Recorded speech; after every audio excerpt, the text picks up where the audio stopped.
Assalamualaikum warahmatullahi wabarakatuh. Pada kesempatan kali ini kita akan belajar tentang sistem reproduksi pada manusia, di mana sistem reproduksi pada manusia ini dipelajari oleh siswa kelas 9 semester 1, di mana kita tahu bahwa usia di kelas 9 ini merupakan atau sudah masuk di fase peralihan antara remaja ke dewasa, sehingga materi ini dianggap sangat penting dipelajari di awal pembelajaran. Nah, kalau di dalam kelas nih biasanya materi sistem reproduksi ini paling ramai, karena ada sebagian siswa yang mungkin ada yang malu atau bahkan ada yang antusias untuk mempelajari materi ini. Ada sebagian orang yang menganggap kalau kita membahas tentang tentang sistem reproduksi ini itu masih tabu, padahal ini semua adalah murni tentang pembelajaran karena ini berkaitan dengan diri kita pribadi, sehingga materi ini sangat perlu untuk dipelajari. Nah, ada 5 subbab yang akan dipelajari pada sistem reproduksi pada manusia. Yang pertama ada pembelahan sel. Di pembelahan sel ini nanti kita akan belajar tentang apa itu pembelahan sel dan apa tujuan dari pembelahan sel. Yang kedua, kita akan belajar tentang struktur dan fungsi organ reproduksi laki-laki. Kemudian yang ketiga, kita juga akan pelajari tentang struktur dan fungsi organ reproduksi pada wanita. Kemudian yang masih berhubungan dengan wanitanya, kita akan mempelajari tentang siklus menstruasi, fertilisasi, dan kehamilan. Dan yang terakhir yang tidak kalah penting adalah kita akan mempelajari tentang penyakit pada sistem reproduksi, sehingga nantinya kita tahu nih bagaimana cara untuk mencegah terjadinya penyakit-penyakit pada sistem reproduksi kali ini. Materi tentang pembelahan sel akan kita pelajari di video berikut ini. Pembelahan sel. Pembelahan sel merupakan proses yang membagi satu sel induk menjadi 2 sel anak atau lebih. Kita ketahui bersama, pada awalnya manusia itu hanya berasal dari satu sel. Namun selanjutnya dari satu sel itu membelah, awalnya 2, kemudian dari 2 sel sel anakan ini kemudian membelah dari 2 menjadi 4, kemudian 4 ini dia membelah lagi hingga akhirnya dia semakin banyak selnya, sehingga pada orang dewasa itu jumlah selnya bisa sampai sekitar 200 triliun sel. Nah, sel-sel tersebut juga mengalami perubahan bentuk dan fungsi. Sel-sel yang memiliki bentuk dan fungsi yang sama akan bergabung menjadi suatu jaringan. Nah, selanjutnya apa sih tujuan pembelahan sel itu? Di sini pembelahan sel tujuannya ada 3. Yang pertama untuk pertumbuhan, kemudian untuk perbaikan, dan yang ketiga untuk reproduksi.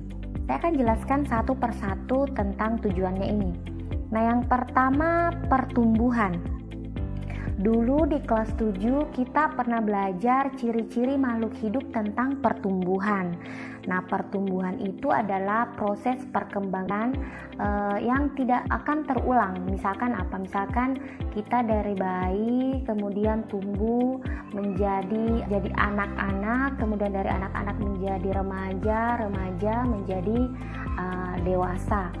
Pertumbuhan itu selain bertumbuh tinggi, pertumbuhan itu juga tentang perkembangannya. Misalkan pada saat bayi itu hanya mampu menangis, kemudian setelah berkembang dia bisa duduk, dari duduk dia bisa berlari, kemudian setelah berlari dia bisa selanjutnya menjadi seorang anak hingga dia akhirnya dewasa. Nah, disinilah peran dari pembelahan sel. Jadi, semakin banyak sel dalam suatu makhluk hidup, maka semakin besar pula ukurannya, semakin bertambah pula kemampuannya. Disitulah peran dari atau tujuan dari pembelahan sel sebagai pertumbuhan. Tujuan yang kedua adalah perbaikan. Kalau kita bicara tentang perbaikan berarti ada sesuatu yang rusak dong. Jadi di dalam tubuh kita juga itu bisa mengalami kerusakan loh. Mulai dari tingkat sel, jaringan, bahkan organ bisa mengalami kerusakan. Contoh paling sederhana itu ketika terjadi kerusakan yaitu luka. Nah, luka itu merupakan contoh kerusakan yang harus diperbaiki atau yang perlu diperbaiki. Nah, luka ringan ya di sini, misalkan seperti goresan. Nah, luka itu sebenarnya walaupun tidak diobati, dia akan mengalami perbaikan. Ini dari hasil proses pembelahan sel. Makanya kalau kita perhatikan luka itu, misalkan yang sederhana saja ya, misalkan kita bekas jatuh sehingga ada goresan seperti itu, walaupun tidak diobati dia akan sembuh sendiri. Dan kalau kita perhatikan lukanya itu akan berwarna putih. Kenapa putih atau lebih pucat dibandingkan dengan bagian kulit lainnya? Karena ini menandakan bahwa sel atau luka yang tadinya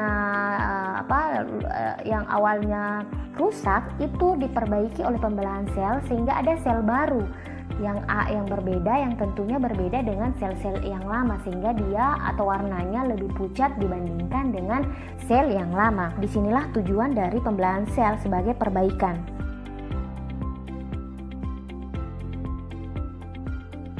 Nah, tujuan pembelahan sel yang ketiga adalah reproduksi atau perkembangbiakan. Nah, reproduksi atau perkembangbiakan ini adalah ciri lain dari makhluk hidup. Pada proses reproduksi seksual, diperlukan sel kelamin untuk membentuk individu baru atau anakan. Proses pembentukan sel kelamin ini dilakukan dengan cara pembelahan sel. Menurut teori sel yang dinyatakan oleh Rudolf Virchow pada tahun 1855, semua sel hidup berasal dari sel yang sudah ada sebelumnya atau omniselula eselula. Pembentukan sel-sel baru atau anakan dari sel yang sudah ada sebelumnya dapat terjadi melalui proses pembelahan sel. Jenis-jenis pembelahan sel. Pembelahan sel dibedakan menjadi dua, yaitu pembelahan mitosis dan pembelahan meiosis. Pembelahan mitosis. Pembelahan mitosis terjadi pada sel-sel tubuh atau somatik makhluk hidup, misalkan sel kulit, sel darah, dan sel saraf.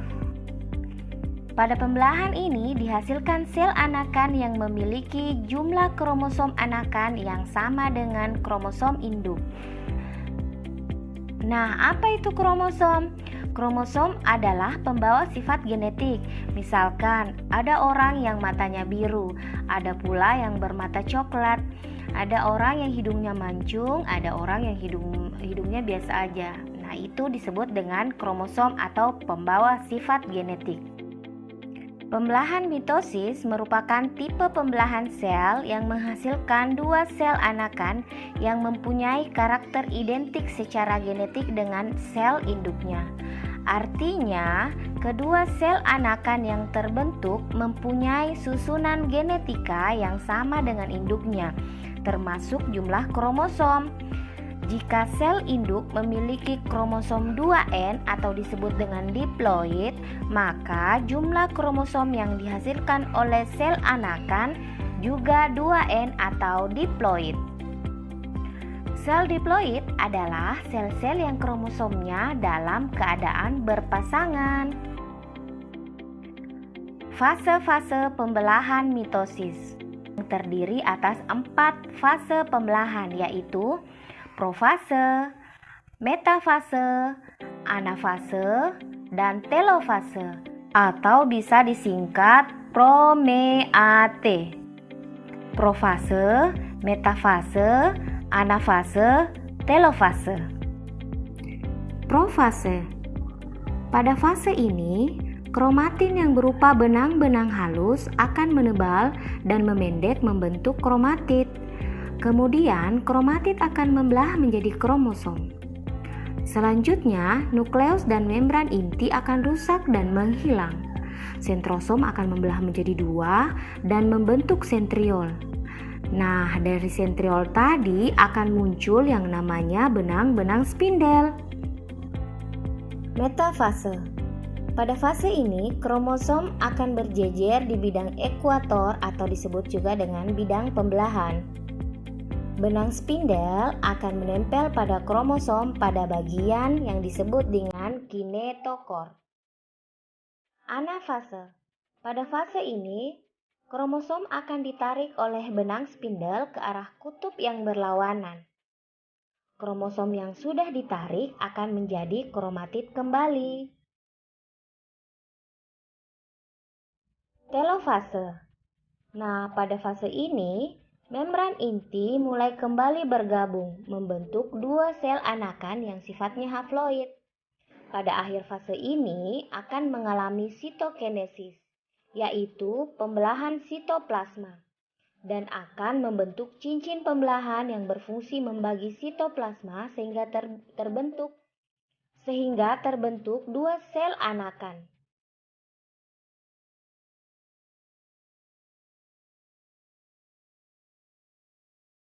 Pembelahan meiosis.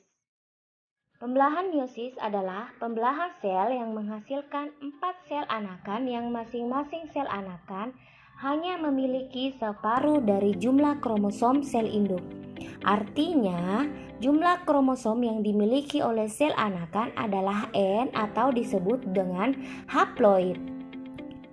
Pembelahan secara meiosis hanya terjadi pada sel-sel kelamin. Pembelahan ini untuk menghasilkan sel gamet, yaitu sel telur atau sel sperma. Fase-fase pembelahan meiosis. Pada dasarnya, fase pembelahan meiosis hampir sama pada fase pembelahan mitosis.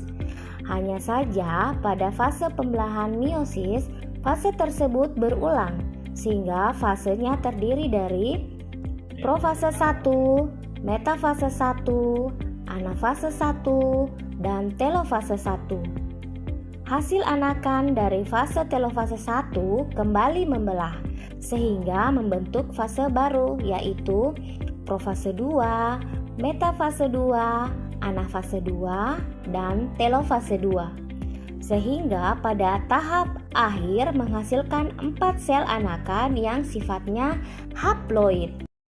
Tahukah kamu organ-organ yang menyusun sistem reproduksi pada laki-laki? Bagaimana proses pembentukan sperma pada laki-laki terjadi? Untuk menjawab itu semua, yuk simak video berikut. Alat reproduksi atau alat kelamin laki-laki dapat dibedakan menjadi alat reproduksi luar dan alat reproduksi dalam. Alat reproduksi luar. Alat reproduksi luar merupakan alat reproduksi yang terletak pada bagian luar tubuh dan dapat diamati secara langsung. Alat reproduksi luar ada dua, yaitu penis dan skrotum. Penis. Bagi kamu, anak laki-laki, air kencingmu dikeluarkan melalui organ yang disebut penis. Penis berfungsi sebagai saluran kencing atau urin dan sebagai saluran sperma. Penis terbentuk dari otot dan tidak memiliki tulang. Pada ujung penis terdapat struktur seperti lipatan kulit yang disebut kulup atau prepuce. Kulup inilah yang dipotong saat seorang dihitan. Skrotum. Pada bagian di dekat penis terdapat kantung yang terlihat seperti lipatan-lipatan kulit yang disebut skrotum. Pada skrotum tersebut terdapat dua buah atau sepasang testis atau disebut buah zakar yang berbentuk bulat telur. Skrotum juga berfungsi menjaga suhu testis agar sesuai untuk produksi sperma. Alat reproduksi dalam. Alat reproduksi dalam merupakan alat reproduksi yang terletak pada bagian dalam tubuh dan tidak dapat diamati secara langsung. Alat reproduksi dalam antara lain terdiri atas testis, saluran sperma, dan kelenjar reproduksi. Testis. Testis merupakan organ reproduksi yang berbentuk bulat telur, berjumlah 2 buah atau 1 pasang dan terdapat dalam skrotum. Pada usia antara 13 atau 14 tahun, testis mulai memproduksi sperma atau sel kelamin jantan dan hormon testosteron. Sperma merupakan sel tunggal yang mempunyai ekor dan kepala yang merupakan sel kelamin bagi laki-laki. Sedangkan hormon testosteron adalah senyawa yang dapat merangsang perubahan fisik pada anak laki-laki, seperti membesarnya jakun dan tumbuhnya rambut pada tempat-tempat tertentu, misalnya kumis. Pada masa inilah kamu berada pada masa pubertas, masa ketika seorang anak mengalami pematangan fungsi seksual yang disertai perubahan fisik dan psikis. Alat reproduksi dalam selanjutnya adalah saluran sperma. Saluran sperma tersusun atas epididymis, vas deferens, dan uretra. Sperma yang dihasilkan di dalam testis akan keluar melalui epididymis. Epididymis merupakan saluran yang keluar dari testis. Pada saluran ini, sperma disimpan sementara waktu sampai berkembang sempurna dan dapat bergerak menuju saluran berikutnya, yaitu vas deferens. Vas deferens merupakan saluran yang menghubungkan epididymis dan uretra serta berfungsi sebagai saluran sperma menuju uretra. Uretra merupakan saluran akhir dari saluran reproduksi laki-laki yang terdapat di dalam penis. Uretra selain berfungsi sebagai saluran keluarnya sperma, juga berfungsi sebagai saluran keluarnya urin. Proses keluarnya sperma ini dikenal dengan istilah ejakulasi. Alat reproduksi dalam yang terakhir adalah kelenjar reproduksi. Kelenjar reproduksi berfungsi untuk memproduksi getah atau cairan yang nantinya bercampur dengan sel sperma menjadi cairan mani atau semen. Kelenjar reproduksi pada laki-laki terdiri atas vesikula seminalis, kelenjar prostat, dan kelenjar Cowper. Vesikula seminalis. Vesikula seminalis merupakan struktur yang berbentuk seperti kantong kusut kecil berukuran kurang lebih 5 cm yang terletak di belakang atau posterior dari kantong kemih. Kelenjar ini menghasilkan cairan yang bersifat basa atau alkali yang mengandung fruktosa atau gula monosakarida, hormon prostaglandin, dan protein pembekuan. Kelenjar prostat. Kelenjar prostat berfungsi menghasilkan cairan keputih-putihan, sedikit asam dengan pH 6,5 dan mengandung beberapa zat, yaitu asam sitrat yang digunakan untuk menghasilkan energi atau ATP, beberapa enzim yaitu pepsinogen, lizozim, dan amilase, dan seminal plasmin yang berfungsi sebagai antibiotik untuk membunuh bakteri dalam saluran reproduksi. Tahukah kamu, pada laki-laki tertentu yang berumur sekitar 50 tahun, kelenjar prostat dapat mengalami pembesaran dari ukuran sebesar buah kemiri menjadi seukuran jeruk lemon, atau yang dikenal dengan benign prostatic hyperplasia atau disingkat BPH. BPH merupakan kelainan yang menyebabkan saluran uretra menjadi kecil dan sulit untuk mengeluarkan urin. BPH berbeda dengan kanker prostat. Pada umumnya, kanker prostat berkembang di bagian luar dari kelenjar prostat, sedangkan pada BPH yang berkembangnya adalah bagian dalam kelenjar prostat. Kelenjar Cowper atau bulbouretra. Kelenjar Cowper menghasilkan lendir dan cairan yang bersifat basah. Cairan ini berfungsi melindungi sperma dengan cara menetralkan urin yang memiliki pH asam yang tersisa dalam uretra serta melapisi uretra, sehingga mengurangi sperma yang rusak selama ejakulasi. Sperma yang dihasilkan testis akan bercampur dengan getah-getah yang dihasilkan oleh kelenjar reproduksi, sehingga terbentuk suatu suspensi atau campuran antara cair, zat cair dan zat padat yang disebut semen atau cairan mani. Semen inilah yang dikeluarkan melalui uretra. Pada umumnya, volume semen yang dikeluarkan sebesar 2,5 sampai 5 ml. Dalam setiap 1 ml semen terkandung 50 hingga 150 juta sel sperma. Dari jutaan sel sperma tersebut, hanya satu sel sperma yang akan berhasil membuahi sel telur. Spermatogenesis. Tanda bahwa sistem reproduksi pada laki-laki telah matang adalah keluarnya cairan mani dari penis. Biasanya, cairan mani tersebut keluar pada saat anak laki-laki mengalami mimpi basah. Mimpi basah pada umumnya terjadi pada saat berumur antara 10 hingga 14 tahun. Nah, sebenarnya apa sih cairan mani itu? Cairan mani merupakan campuran sel-sel sperma dengan getah-getah yang dikeluarkan oleh kelenjar reproduksi. Proses pembentukan sperma disebut dengan spermatogenesis.